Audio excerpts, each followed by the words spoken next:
వరలక్ష్మి వ్రతం అయిపోయిన తర్వాత కలశం పైన ఉంచిన కొబ్బరికాయను పూజ ముగిసిన తర్వాత రోజు అంటే శనివారం లేదా ఆదివారం నాడు మనం కలశం కదుపుతాం కదా, తర్వాత తీసేస్తాం ఆ కొబ్బరికాయని.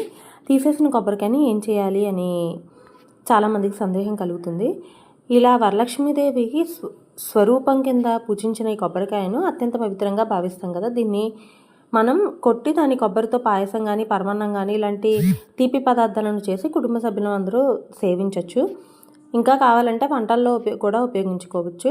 కొన్ని ఇళ్లల్లో మాత్రం సాంప్రదాయం ఉంటుంది. ఏంటంటే ఈ కొబ్బరికాయను వాళ్ళు వేడి చేయకూడదు అనే సాంప్రదాయం ఉంటుంది. కాబట్టి వాళ్ళు ఏం చేస్తారంటే మామూలుగా కొబ్బరికాయని కొట్టి అందులోంచి కొబ్బరి తీసి దాన్ని కొబ్బరి పచ్చడి కింద అలాగా అంటే స్టవ్ మీద పెట్టి వేడి చేయకూడదు అనే ఒక నమ్మకం అయితే వాళ్ళకు ఉంటుందన్నమాట.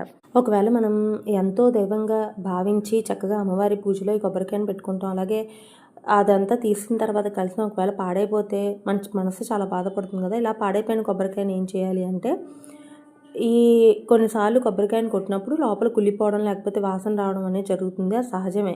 అలా జరిగితే భయపడాల్సిన అవసరం ఎంత మాత్రం కూడా లేదు. అది అశుభం కూడా కాదు. చాలామంది దాన్ని ఒక నెగిటివ్ సంకేతంగా తీసుకుని చాలా బాధపడిపోతూ ఉంటారు.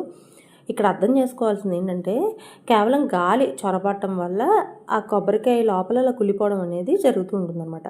ఇలా అయిన తర్వాత కొబ్బరికాయని తులసి చెట్టు మొదట్లో లేదా పారే నీళ్ళల్లో కాలువల్లో కానీ కలిపేయాలి. లేదంటే ఒక పచ్చని చెట్టు కింద పెట్టేయడం కానీ ఇలా చేయొచ్చు అనమాట. ఎటువంటి పరిస్థితుల్లో కూడా మనం దేవుడి కింద భావించి కలశంలో అమ్మవారిని ఆవాహన చేసి మనం పూజించుకుంటాం కాబట్టి ఈ వాడిన కొబ్బరికాయని మన కాలికి తగలకుండా చూసుకోవాలి. అలాంటి ప్రదేశాల్లో దాన్ని పెట్టుకుంటాం మంచిదనమాట. ఈ దేవికి నివేదించిన కొబ్బరికాయ కాబట్టి దీన్ని చెత్తబుట్టల్లో వేయడం కానీ ఇలాంటిది కూడా చేయకూడదు. పారే నీళ్ళల్లో వదిలేయచ్చు. లేదంటే మన ఇళ్లల్లో గార్డెన్ ఉంటే గార్డెన్లో పెట్టడం కానీ ఇలాంటివి చేసుకోవచ్చు అనమాట. ఓం శ్రీమాత్రే నమః.